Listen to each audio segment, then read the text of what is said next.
Mark Oil here, Archaeological Illustrator for Northern Archaeological Associates. To coincide with the release of Contact, Concord and Conquest by the brilliant Dave Fell, which is freely downloadable from the Archaeological Data Services website, I'm running workshops all this week, and today I'm focusing on kind of stippling techniques for small finds. We looked at pottery Monday, Tuesday, yesterday looked at how you kind of record the small finds.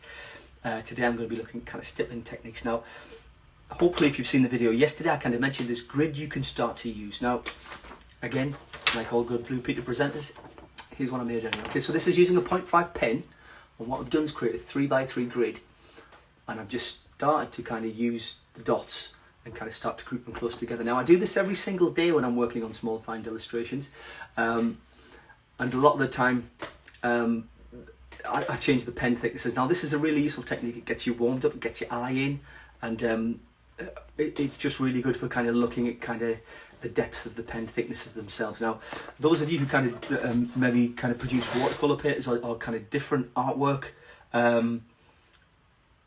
you kind of have a wash or layers. So again,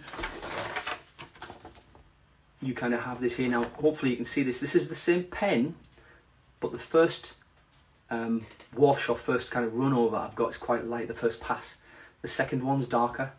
Again, the third one gets slightly darker, and the fourth one you can see they're kind of starting to kind of stick together a bit. Now, this is really useful because obviously when you're creating any illustration, whether it's kind of pencil, watercolor, ink pen, you don't want to start too dark. If you start too dark, obviously you can only really get darker if you're looking for darker areas. The lighter you start, the more detail you can add in. Now, stippling is just kind of creating dots. I mentioned using rotary pens yesterday, but there are other pens available. Okay, you've got the kind of Staedtler pen, which is here. If you can't afford those, Rotring also do a kind of budget range, which is the Rotring Tiki pens, and these come in slightly different sizes. Okay, you can see that's a 0.3, where the pens I was mentioning yesterday is kind of 0.35, 0.25, 0.18. Doesn't really matter what you use. You can use pencil, you can use a kind of normal big pen, anything which kind of has which will leave a mark is kind of useful for kind of creating the illustration itself. So what I'm going to do now is turn you around, and I'm going to kind of continue on with some of the kind of illustration work or some of the dots that I've created. So hopefully I can get the camera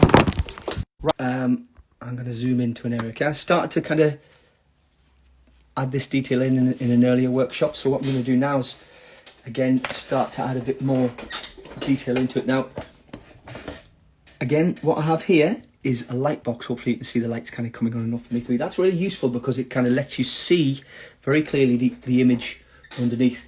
Now, I use tissue paper, which is dirty here, to kind of pick up any kind of ink blobs. Hopefully you can see on the edge of that pen there, there's a kind of is a blob of ink. So if I kind of put it on my finger, you can kind of see it's kind of coming off. You don't want that kind of going on the drawing itself because it'll damage it. So what I've done, the area I kind of looked at before was this kind of start of the kind of head stud of the brooch itself. So what I'm going to do is kind of start to ink in some of the pin.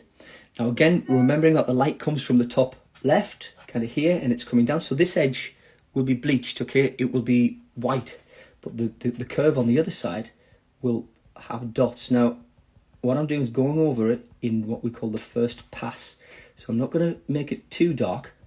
When you're creating these illustrations, what I always do is stop halfway through, quarter of the way through, scan it in, reduce it down, and kind of see how the dots are clustering together, whether it's too dark, whether it's too light. You wouldn't just kind of create the illustration in kind of one run without kind of checking the kind of the clustering or the kind of depth of the dots themselves.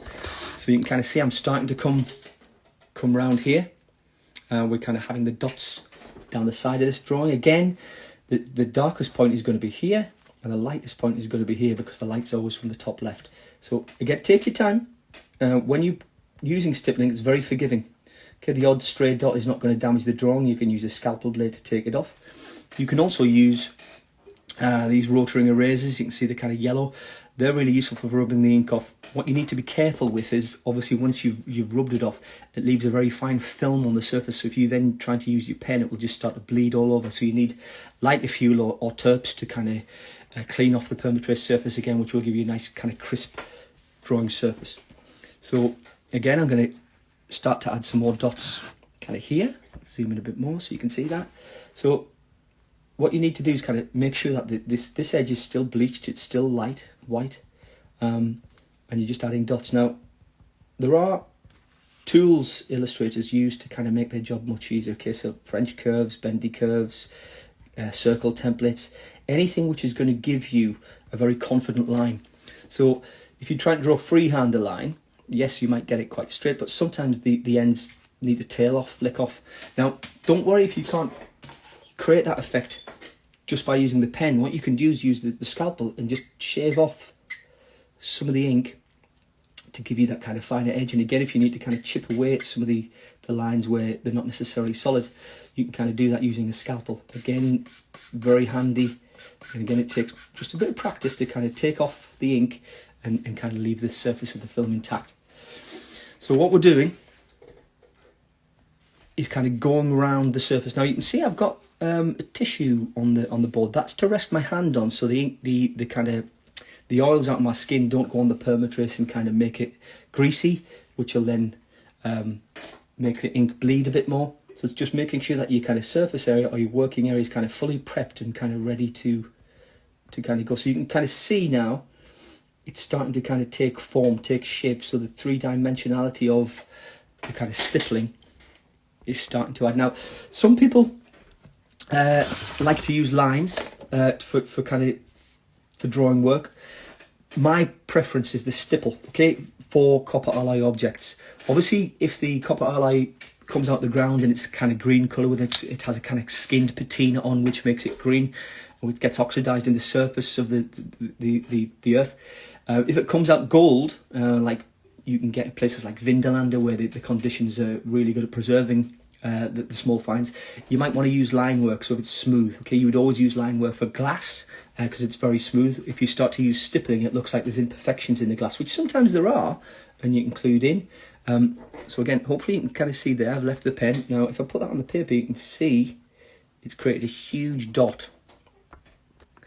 Don't worry about that, okay? That's why you've got the tissue paper to take it off. And what you can do, if you're impatient like me, if you put it on the drawing, it takes up all the excess ink, and then you can just use your scalpel and gently remove the large dot. So it's a slow process, stippling. You need patience, but hopefully you'll agree that the desired effect is a lot more realistic than line work to kind of create shading for the brooch. Now, what I'm going to do is show you some of the tools I talked about a few minutes ago. So I'm just going to turn you back around again. And I'm going to kind of show you what I was talking about. So you have bendy curves. Now these are really useful.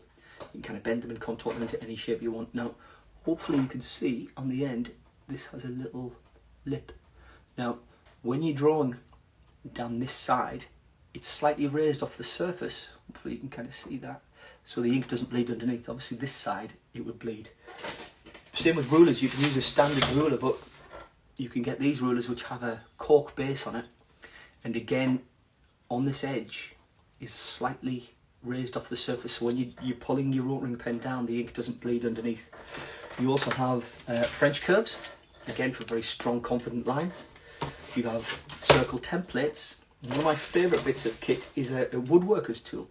It's kind of like a circle template, but it lets you alter the size of the circle itself. And this is really useful for kind of creating the desired effect for illustrations itself. Hopefully you've found that useful today. Please join me tomorrow for the last workshop. Any questions, comments, please post on Instagram. I'd like to see some of your drawings if you've kind of been coming along with me on the journey this week. Comment on them, tell me if you've had any issues, and I'm here to answer questions. Okay, so thanks very much, and I'll see you all tomorrow. Bye.